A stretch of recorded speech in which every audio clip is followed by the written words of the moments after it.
ini teman-teman ya, Yamaha Mio Sporty. Ini menurut gue adalah salah satu Mio Sporty yang bikin gue nengok. Kenapa? Bukan karena dia hedon atau apapun, tapi karena konsep banget itu. Maksudnya kayak hitam semua, manis, simple, perpaduan warnanya menarik, dan nggak campur aduk gitu. Nah, yang pertama kita ke atas dulu teman-teman, batok ya. Ini di depan sudah diganti headlampnya ya, sudah dimodif pakai soket H4 ya, karena aslinya Mio itu H6. Ini diganti jadi pakai soket H4 dengan lampu LED mini Pro teman-teman ya. Jadi gue udah tes kemarin malam-malam, itu terang sih teman-teman. Di bagian lampu senja dan lampu sennya juga sudah diganti pakai LED juga teman-teman ya. Jadi ini depan ada full LED untuk headlamp sama lampu sennya ya teman-teman ya. Nah, di bagian kokpit ini sudah diganti ya, panel speedometer sudah diganti pakai custom ya teman-teman. Ini ada tachometer, ada speedometer, kita lihat tuh lengkap ya, indikatornya banyak banget. Jadi yang jelas ada tachometer, speedometernya, ada jam di situ, ada posisi gigi meskipun nggak pakai gigi tapi dari posisi giginya kosong gitu ya. Terus ada odometer, ada fuel meter, dan lain-lain teman-teman. Ini ada tombol-tombol di sini satu, sama tombol di bagian bagasi juga. Kenapa di bagasi? Karena diumpetin sama owner biar nggak gampang diotak-atik gitu. Jadi kurang lebih ini speedometer digital, di convert digital. Ini banyak banget fungsinya. Ini menurut gue tampilannya cukup oke ya, keren gitu, futuristik. Untuk spion seperti biasa, kaum Mio sudah pakai Yamaha X1R ya, kanan kiri. Terus ini sudah pakai phone holder dari Motowolf ya. Saklar kiri juga diganti mirip punya Aerox ya. Udah bisa hazard juga di sini. Yang kanan masih asli, dia masih bisa pakai apa namanya ini, off, lampu senja sama lampu besar. Terangkan lumayan kan. Yoi. Nah, untuk lampu belakang nih masih standar biasa, cuman dalamnya housingnya udah dicat warna amber ya, warna candy orange ya. Jadi yang dicat bukan mikanya tapi bagian reflektor dalamnya teman-teman. Untuk behel ini pakai Mio Amor ya, kayak Mio Amor. Nah, beberapa bodi juga sudah diganti baut titan ya, kayak bodi-bodi depan, bagian ini juga nih bodinya tuh bautnya tuh baut hitam teman-teman tuh. Nah, kelihatan. Jadi bener-bener apa ya namanya ya, nge-camouflage gitu. Yang silver itu cuma yang bawah-bawah nih kayak gini. Itu bautnya silver, titan silver. Untuk kaki-kaki juga banyak perubahan ya. Ini ban pakai MP27 90/80 14, velg VND Stick Star. Terus piringan atau cakramnya ini pakai Delcavic 260 mm. Ini juga pakai Delcavic ini bracketnya, bracket almunya. Untuk kaliper ini pakai Yamaha 15. Nah, ini semua bottom shocknya ini juga pakai Mio Smile man. Jadi kalau misalkan teman-teman pakai setup ini dari bottom shock sampai pelat apa nih, pelat bracket yang menuju kaliper ini juga pakai Mio Smile. Jadi ini di Mio Smile PNP. Jadi kalau teman mau masukin Mio Sporty, lebih baik ganti buttonnya Mio Smile. Jadi ini PNP untuk Mio Smile. Dan untuk mas remnya udah pakai RCB E3 ya. Jadi handle juga RCB E3 kanan kiri. Yang RCB juga rem belakangnya, handle-nya. Dan ini nge-flash banget teman-teman ya, ngumpet di balik. Jadi bener-bener down to earth banget motornya. Dan terakhir selang remnya juga diganti, ini udah pakai merek TDR teman-teman ya. Untuk shock belakangnya udah ganti juga pakai KTC Extreme ya. Ini udah yang full function, udah pada rebound, udah ada preload di sini, sama di sini juga udah ada compression. Jadi udah yang KTC tipe tertingginya nih, yang Extreme, dan warnanya teman-teman ya, hitam. Nah, jadi motor ini bener-bener konsepnya bener-bener hampir semua hitam kecuali velg teman-teman. Ya, jadi ayam cemani nih teman-teman. Nah, untuk looksnya motor ini cukup sampai sini aja sebenarnya. Jadi ini konsepnya hitam semua, bener-bener apa ya, hampir semua hitam kecuali velg aja ini teman-teman. Nah, yang spesial adalah di bagian permesinan sama CVT nya betul. Jadi ini udah spek 58,5 lap standar ya teman-teman. Ini pakai block set dari KRT. Terus karburator udah pakai TK 26 mm. Terus udah porting juga. Terus busi pakai TDR balistik. CD pakai 5T00. Untuk tokenasnya pakai BRTT1 teman-teman ya. Dan ini gear centricnya juga sudah bisa adjustable. Dan dia pakai perclip Swedia. Jadi speknya seperti itu kurang lebihnya. Untuk sisanya rahasia dapur teman-teman ya. Tapi kurang lebih ini 58 lap standar teman-teman. Jadi buat daily. Terus CVT juga udah sedikit diubah. Untuk pulinya sudah pakai sudah diubah jadi 13,8 derajat ya, tapi pakai original. Terus pakai ring pulley proper racing dan busingnya yang keramik proper racing, itu yang enteng ya teman-teman ya. Untuk feedback juga udah pakai gauge power link. Terus roller sementara nih masih di reset pakai 8 gram dulu.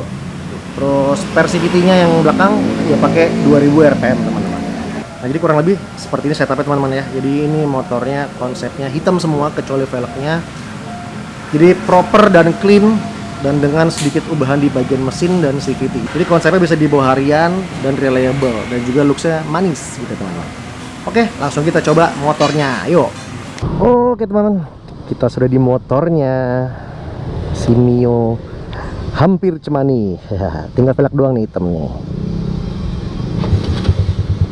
Nice.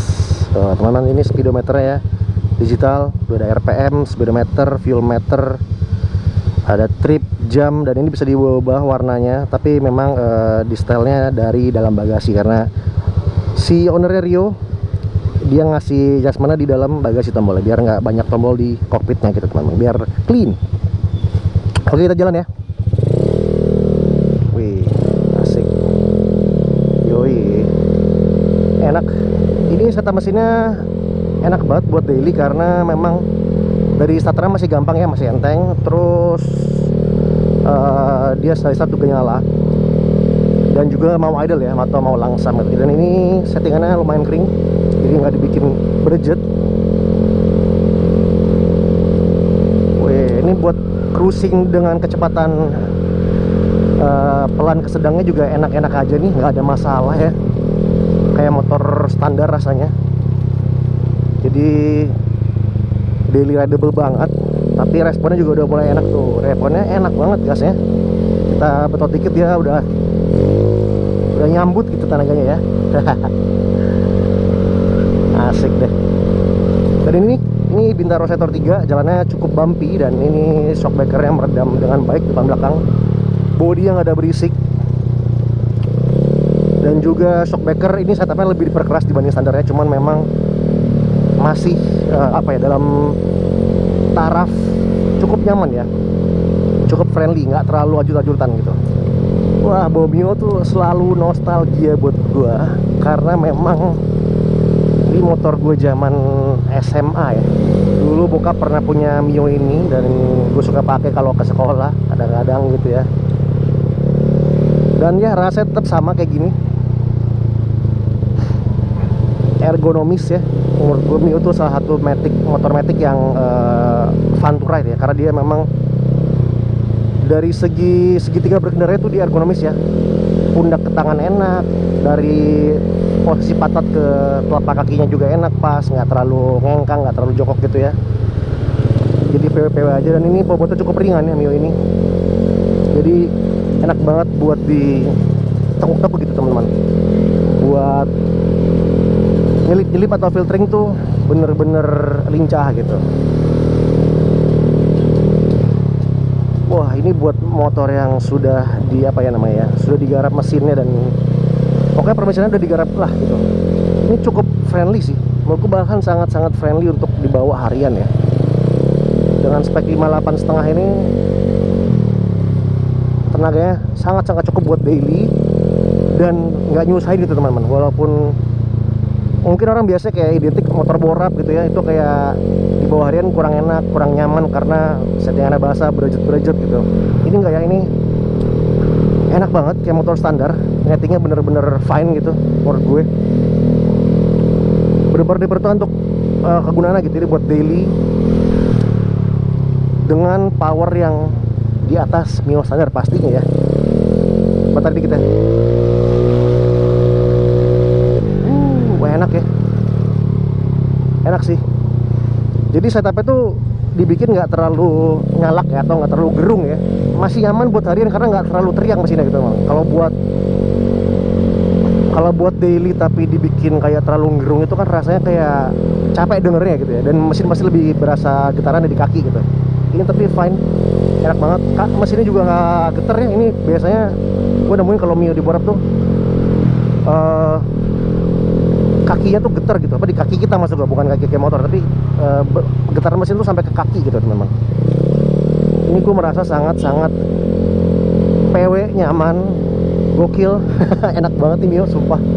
Kayaknya kalau gue punya Mio lagi one day, mungkin gue akan kurang lebih tiru spek ini ya, karena PW sih, asli PW banget. Ini salah satu Mio apa ya namanya, PW yang pernah gua naikin ya. Jadi nge-restore-nya bener, terus nge-build mesinnya juga enak, respon mesinnya bagus, mesinnya halus ya, walaupun udah pakai Nokenas BRT T1 tapi nggak ada suara di Nokenasnya. Biasa kan ngitrik-ngitrik gitu, ini nggak, nyaman, settingannya pas.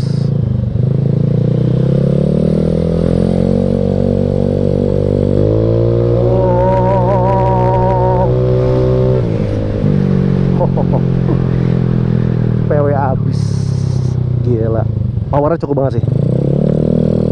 Gue nggak bilang ini powernya yang gede banget itu, enggak, karena ya memang 58,5. Terus settingan daily pasti nggak kayak kalau lo apa ya, yang power yang meledak-ledak, dia gas dikit langsung ngangkat ban depannya. Ini enggak, tapi waduh, tapi ini powernya sangat cukup buat ngebawa motor ini untuk laju gitu teman-teman. Wah, jadi kalau lo misalkan lagi mau nyalip tiba-tiba atau mau ugal dikit lah ya tinggal putar gas dikit udah bar gitu.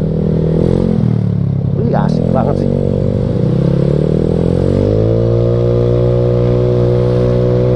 Wah, larinya enak banget.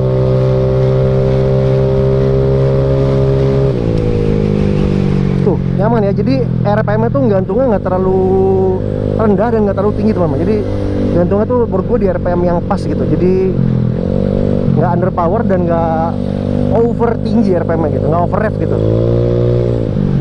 Jadi masih nyaman banget buat daily teman-teman. Mantap.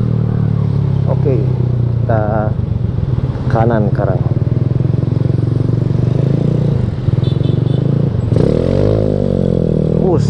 Sabi. Wah, powernya oke banget. Remnya juga enak teman-teman, ini pakai RCB ya. Box powernya enak abis.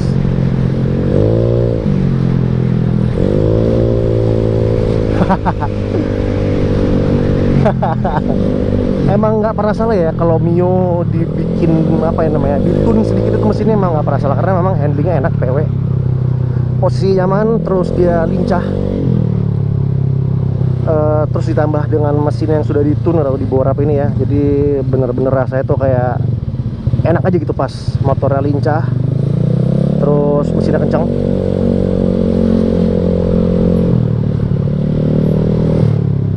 Asik habis, sumpah asli, mantap.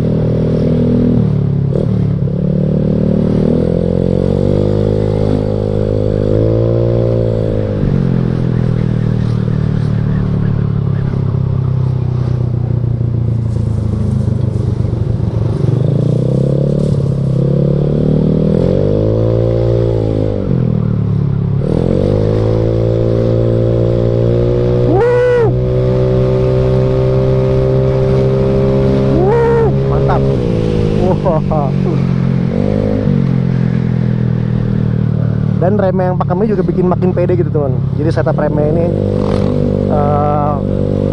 mas rem RCB, terus kaliper R15 dan piringan 260 ini benar-benar enak buat brakingnya. Gila, gue nggak pernah bosen sama melintir gas. Oke teman-teman, kita udah sampai kesimpulan ya. Jadi buat teman-teman yang punya budget nggak banyak ya untuk modif motornya, itu mungkin bisa tiru konsep seperti ini teman-teman ya. Jadi ubahannya nggak hedon ya teman-teman, jadi nggak banyak banget yang diubah gitu. Dia berkonsep ya, motornya berkonsep. Jadi dengan konsepnya all black, kecuali velgnya ya. Kalau menurut gua velgnya hitam itu akan totally all black ya menurut gua. Jadi kayak ayam cemani gitu ya, bener-bener hitam semua gitu. Tapi ini dengan konsep seperti ini menurut gua cukup masuk banget ya.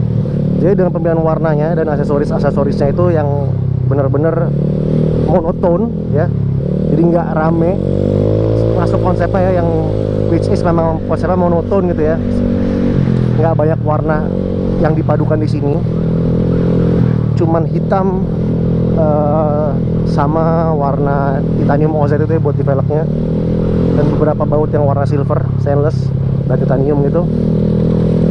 Ini menurut saya oke banget ya, dari segi looks konsepnya masuk, simple, proper, minimalis, tapi dibangunnya itu bener-bener rasanya kayak lu kayak nggak nyangka kalau naik motor yang usianya udah hampir 20 tahun teman-teman ya. Jadi ya ini kayak motor baru yang lo kasih borap kit gitu ya, enak-enak aja motornya, proper, nggak ada bunyi berisik di bodinya.